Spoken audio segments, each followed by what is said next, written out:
بسم اللہ الرحمن الرحیم۔ السلام علیکم دوستو، دنیا بھر کی خبروں میں آج آپ سنیں گے، لیکن اس سے پہلے اگر ہو سکے تو لائک اور سبسکرائب کا بٹن ضرور دبا لیں۔ شکریہ۔ قطر میں حماس کی قیادت پر اسرائیلی حملے نے خطے میں کشیدگی کو خطرناک حد تک بڑھا دیا ہے، اور تجزیہ کاروں کا ماننا ہے کہ اس نے نہ صرف غزہ میں جنگ بندی کی کوششوں کو تباہ کیا ہے، بلکہ اس سے مشرق وسطی میں امریکہ کے کسی نئے اتحاد کے امکانات بھی کمزور پڑ گئے ہیں۔ اسرائیل کا کہنا ہے کہ وسطی دوحہ میں ایک کمپلیکس پر حملہ درست تھا۔ اس رہائشی کمپلیکس میں حماس کی مذاکراتی ٹیم موجود ہوتی ہے۔ نیتن یاہو کا کہنا تھا کہ حماس کی قیادت پر حملہ 2 روز قبل یروشلم میں 6 افراد کو مارنے اور 7 اکتوبر 2023 کو اسرائیل پر حملے کے جواب میں کیا گیا تھا۔ تاہم دوستو، ماہرین کا کہنا ہے کہ قطر میں اسرائیلی حملے کے بہت ہی خطرناک نتائج دیکھنے میں آئیں گے، کیونکہ دوحہ پر ایسے حملے کی پہلے کبھی مثال نہیں ملتی۔ حماس کی مذاکراتی ٹیم پر حملے سے غزہ میں جنگ بندی سے متعلق امریکی حمایت یافتہ مذاکرات کو شدید دھچکا پہنچا ہے، کیونکہ دوستو، جن مذاکرات کاروں سے آپ مذاکرات کر رہے ہیں ان کو مارنا کسی معاہدے پر پہنچنے کے امکانات کو بالکل ختم کر دیتا ہے۔ جیسا کہ ہم جانتے ہیں کہ دوحہ میں اسرائیلی حملے میں حماس سے منسلک 6 افراد مارے گئے تھے، جن میں تنظیم کے رہنما خلیل الحیہ کے بیٹے اور آفس مینیجر بھی شامل ہیں۔ تاہم اس حملے میں حماس کی اعلیٰ قیادت محفوظ رہی تھی۔ آسان الفاظ میں آپ یوں کہہ سکتے ہیں کہ اسرائیل نے حماس کی مذاکراتی ٹیم کو اس وقت نشانہ بنایا جب وہ جنگ بندی سے متعلق امریکہ کی طرف سے پیش کی گئی تجاویز پر بات چیت کر رہے تھے۔ حالانکہ حماس کے رہنما برسوں سے قطر میں مقیم ہے، لیکن اسرائیل نے انہیں پہلی مرتبہ نشانہ بنایا ہے۔ لیکن دوستو، یاد رہے کہ اس خطے میں اسرائیل کا یہ گنڈا گردی یا یہ طریقہ کار نیا نہیں ہے۔ گزشتہ سال بھی اسرائیل نے اسماعیل ہنیہ کو اس وقت شہید کیا تھا جب وہ جنگ بندی کے مذاکرات میں حصہ لے رہے تھے۔ اس کا مقصد جنگ بندی کے امکانات کو ختم کرنا ہے۔ اسرائیلی حکومت کیا کہتی ہے اس سے دوستو فرق نہیں پڑتا، کیونکہ ان کے اقدامات سے یہ بات واضح ہے کہ وہ جنگ بندی کے کسی معاہدے میں دلچسپی نہیں رکھتے۔ ایسا کرنے سے اسرائیلی اقدامات سے حماس کے اندرونی اسٹرکچر میں تبدیلی آئے گی اور اس کے سبب سفارتکاری مزید مشکل ہو جائے گی۔ اس سے تو یہی کہا جا سکتا ہے کہ اسرائیل صرف تشدد کی ہی زبان سمجھتے ہیں، نہ کہ سفارتکاری کی۔ اس سے پہلے ماضی میں بھی اسرائیل لبنان اور شام میں حماس کے رہنماؤں کو نشانہ بنا چکا ہے۔ یہ پہلا عرب دارالحکومت نہیں جس پر اسرائیل نے بمباری کی ہو، لیکن یہ امریکہ کے اتحادی ملک کا دارالحکومت ضرور ہے۔ کیونکہ دوستو، قطر تہران نہیں ہے، بیروت نہیں ہے، یہاں امریکہ کا ایک بڑا ہوائی اڈہ موجود ہے، بیس موجود ہے، اور مغربی سرمایہ کار بھی یہاں پہ دلچسپی لیتے ہیں اور سرمایہ کاری لگی ہوئی ہے۔ صدر ٹرمپ نے کہا ہے کہ دوحہ پر اسرائیلی حملے سے اسرائیلی یا امریکی مقاصد کو کوئی فائدہ نہیں پہنچا۔ تاہم ہم سمجھتے ہیں کہ حماس کا خاتمہ ایک اہم مقصد ضرور ہے۔ قطر اس موقع پر دوستو امریکہ کے ساتھ تعلقات تو ختم نہیں کرے گا، لیکن اب وہ غیر یقینی کا شکار ضرور ہو جائے گا۔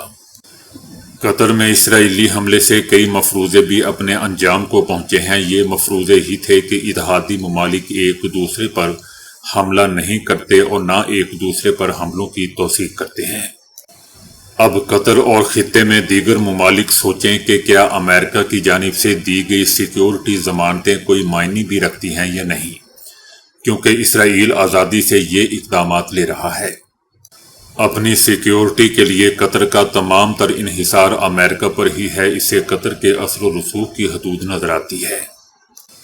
معاہدے دوستو صرف میز پر بیٹھ کر نہیں ہوتے، آپ لوگوں کو ان کا موقف تبدیل کرنے پر مجبور بھی کر سکتے ہیں۔ واضح طور پر امریکی صدر دیگر طریقوں سے مذاکرات پر اثر انداز ہونے کی کوشش کر رہے ہیں۔ عرب ریاستوں کے حکمراں اب اس احساس کے بارے میں فکر مند ہیں کہ اسرائیل اب نہ صرف تیزی سے جارحانہ ہوتا جا رہا ہے، بلکہ تیزی سے عدم و استحکام پیدا کرنے والے انداز میں کام کر رہا ہے۔ امریکہ یا یورپ کی طرف سے اس پر نہ ہونے کے برابر پابندیاں ہیں۔ لگتا ہے دوستو کہ ہم ایک نئی دنیا، نئے خطے، نئے قوانین کے دور سے گزر رہے ہیں۔ اسرائیل کی یہ کارروائی، یہ تشویش علاقائی طاقتوں کو اپنی فوجی صلاحیتوں کو مزید بڑھانے کی طرف لے جائے گی۔ اس کا مطلب دوستو یہ بالکل نہیں ہے کہ عرب ریاستیں اسرائیل پر حملہ کر دیں گی، بلکہ وہ حملہ کر ہی نہیں سکتی کہ وہ اسرائیل پر کیسے حملہ کریں گے ہم سب جانتے ہیں، مگر وہ اپنے دفاع کی صلاحیت یقینی بنانا چاہیں گے۔ یہ جو کچھ ہو رہا ہے اس کا سب سے بڑا شکار صرف اسرائیل یا فلسطین ہی نہیں ہے، بلکہ خود مغرب یا امریکہ کی بھی ساکھ خراب ہو رہی ہے۔ بھارتی آرمی کے اہلکاروں کا ضروریات پوری نہ ہونے اور مراعات نہ ملنے پر ریاست بہار کے مختلف شہروں میں احتجاج کا سلسلہ دوستو جاری ہے۔ پٹنہ میں احتجاج کرتے ہوئے بھارتی آرمی کے اہلکاروں کا کہنا تھا کہ اگر ان کے مطالبات پورے نہ کیے گئے تو احتجاج کا سلسلہ پورے ملک میں پھیلا دیں گے۔ احتجاج کرنے والوں میں سابق اور حاضر سروس دونوں فوجی اہلکار شامل ہیں۔ اس حوالے سے یونین کا کہنا تھا کہ ڈائل 112 کو فعال بنانے کے بعد سے اب تک 15 سابق فوجی ڈیوٹی کے دوران مارے جا چکے ہیں۔ یونین کا کہنا تھا کہ ڈائل 112 میں ملازمت کرنے والے سابق فوجیوں کو فلاحی سہولتیں فراہم نہیں کی جا رہی۔ اہلکاروں کا کہنا ہے کہ اس حوالے سے کئی خطوط بھی دیے لیکن ہماری نہیں سنی جا رہی۔ مظاہرے میں شریک ایک اہلکار کا کہنا تھا کہ ہم نے سڑک پر اترنے کا اس لیے فیصلہ کیا۔ امریکہ نے 32 اداروں کو تجارتی پابندیوں کی فہرست میں شامل کر لیا ہے، جس میں 23 ادارے چائنا سے تعلق رکھتے ہیں۔ اس کے علاوہ امریکہ نے بھارت، ایران، ترکیہ اور UAE کے ادارے بھی فہرست میں شامل کیے ہیں۔ امریکہ کی جانب سے چائنا پر تجارتی پابندی کا یہ اقدام دونوں اقتصادی کمپنیوں کے درمیان جاری تجارتی تناؤ کی نشاندہی کرتا ہے اور تجارتی کنٹرول کو سخت کرنے کے لیے امریکہ کی مسلسل کوششوں کو نمایاں کرتا ہے۔ اقوام متحدہ کے انسانی حقوق کے دفتر نے انکشاف کیا ہے کہ شمالی کوریا نے گزشتہ ایک دہائی کے دوران غیر ملکی ڈرامے اور فلمیں دیکھنے اور تقسیم کرنے والوں کو بڑی تعداد میں سزائے موت دی ہے۔ اقوام متحدہ کی رپورٹ میں کہنا ہے کہ دنیا میں کسی اور ملک کے شہری اس قدر سخت پابندیوں کا شکار نہیں ہیں۔ یہ رپورٹ دوستو 300 سے زائد عینی شاہدین اور متاثرہ افراد کے انٹرویوز پر مبنی ہے جو ملک سے فرار ہونے میں کامیاب ہو گئے تھے۔ نئے قوانین کے تحت غیر ملکی ڈرامے، خاص طور پر جنوبی کوریا کے ڈرامے دیکھنے اور بانٹنے والوں کو بھی سزائے موت دی گئی۔ مودی سرکار کی ناقص پالیسیوں اور غیر سنجیدہ اقدامات نے بھارتی معیشت کو دوستو شدید بحران کی طرف دھکیل دیا ہے۔ ہٹ درمی اور امریکی ٹیرف کے باعث بھارت کی اہم صنعتیں مفلوج ہو چکی ہیں۔ امریکہ کی جانب سے 50% ٹیرف نے بھارت کی قالین کی صنعت کو بری طرح متاثر کیا ہے، خاص طور پر بدوہی کے قالین برآمد کنندگان کا کاروبار تو ٹھپ ہو چکا ہے اور گزشتہ ایک مہینے میں امریکہ کو کوئی بھی کارگو نہیں بیچا گیا۔ بھارت میں قالین کے کاروبار سے وابستہ افراد بدترین حالات کی وجہ سے شدید پریشانی میں مبتلا ہیں۔ کئی صنعت کاروں کا کہنا ہے کہ یہ ان کے 50 سالہ کیریئر کا سب سے مشکل وقت ہے۔ ان کا کہنا تھا کہ اگر صورتحال بہتر نہ ہوئی تو یہ صنعت مکمل طور پر زوال پذیر ہو جائے گی، کیونکہ بھارتی قالین صنعت کا انحصار مکمل طور پر امریکہ پر ہے اور گھریلو مارکیٹ نہ ہونے کے برابر ہے۔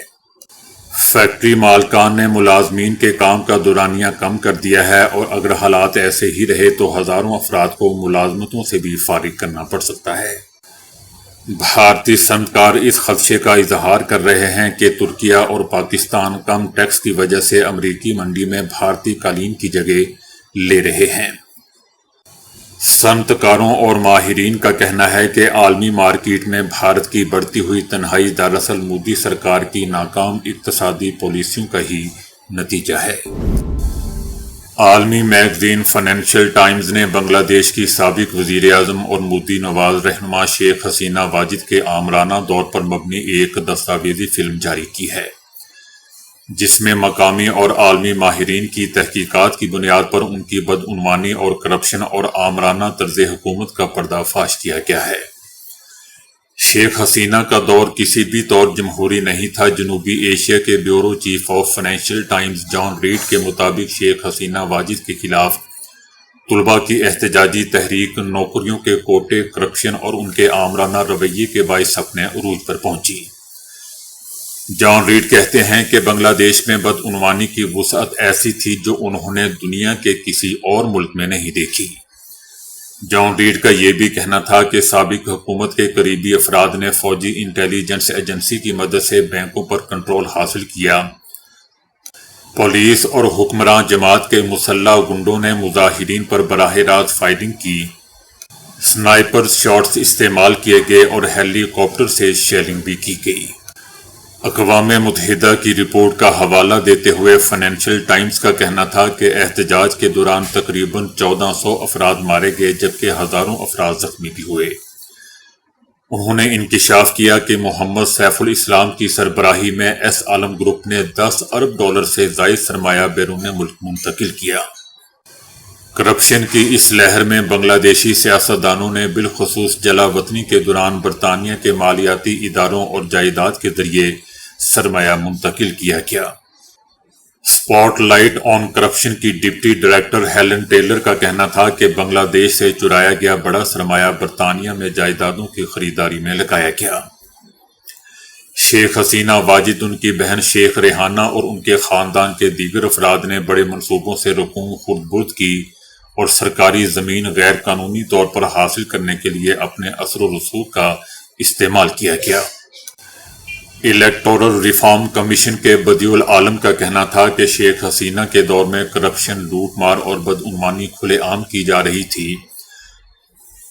لندن یونیورسٹی کے پروفیسر آف اکنامکس مشتاق خان کا کہنا تھا کہ ریاست پر قبضے کے باعث اقتدار کے آخری دور میں عوامی لیگ معیشت اور اپنی سیاسی گرفت کھو بیٹھی تھی۔ بنگلہ دیش کے موجودہ چیف ایڈوائزر ڈاکٹر محمد یونس کا کہنا تھا کہ $234 ارب بینکاری اور کاروباری شعبے سے لوٹ کر مختلف طریقوں سے بیرون ملک منتقل کی گئی۔ دستاویزی فلم میں یہ بھی دوستوں اجاگر کیا گیا کہ بھارت میں ایک دہائی سے اقتدار پر قابض نریندر مودی نے شیخ حسینہ واجد کو پناہ دے کر آمریت کی حمایت کا ثبوت دیا۔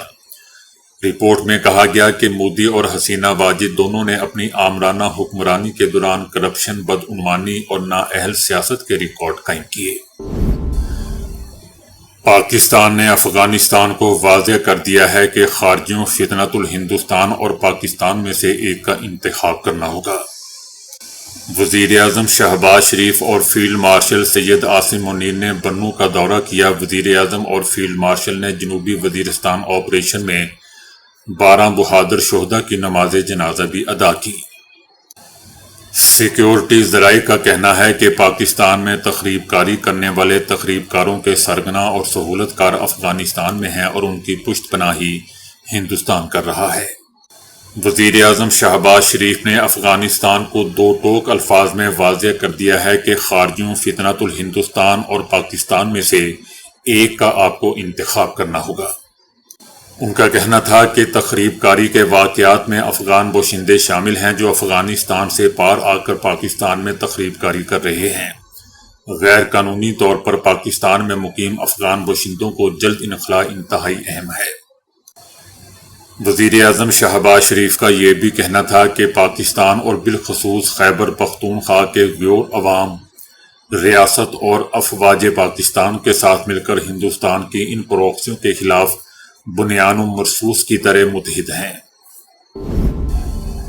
عمران خان اور ان کی اہلیہ بشرا بی بی کے لیے بین الاقوامی قانونی ٹیم نے اقوام متحدہ کے اسپیشل رپورٹر برائے تشدد کے سامنے ایک ہنگامی اپیل دائر کر دی ہے۔ یہ اپیل عمران خان کی جانب سے ان کے بیٹوں قاسم خان اور سلیمان خان نے جمع کروائی ہے، جبکہ بشرا بی بی کی طرف سے ان کی بہن مریم بٹو نے پیش کی۔ اپیل میں موقف اختیار کیا گیا ہے کہ دونوں رہنماؤں کو جیل میں غیر انسانی اور بنیادی انسانی حقوق کے منافی حالات کا سامنا ہے۔ اپیل میں کہا گیا ہے کہ عمران خان کو طویل تنہائی میں قید میں رکھا گیا ہے اور انہیں طبی سہولتوں سے محروم کر دیا گیا ہے، ناقص خوراک دی جا رہی ہے اور اہل خانہ اور وکلا سے ملاقاتوں پر سخت پابندیاں ہیں۔ اسی طرح بشرا بی بی کو بھی جیل میں نامناسب اور غیر انسانی ماحول کا سامنا ہے، جس کے باعث ان کی صحت متاثر ہو رہی ہے اور علاج اور معالجے کی سہولتیں فراہم نہیں کی جا رہی۔ دوستو، میرے خیال سے غیروں کے آگے ہاتھ پھیلانے سے بہتر ہے کہ کوئی ڈیل ہی کر لی جائے۔ تو دوستو، ابھی کے لیے اتنا ہی۔ ویڈیو کو لائک اور شیئر کرنے کا بہت بہت شکریہ۔